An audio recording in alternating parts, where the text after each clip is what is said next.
Here I've got Samsung Galaxy M31s, and let me show you how to add photo to a contact on the following device.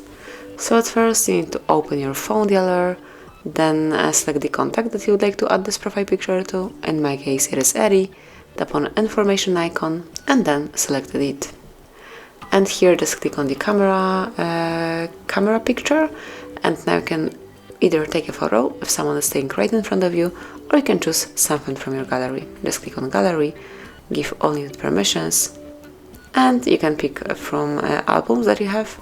Actually, this is the only picture I do have in my device. Then you just need to customize this picture, tap on done, and click on save.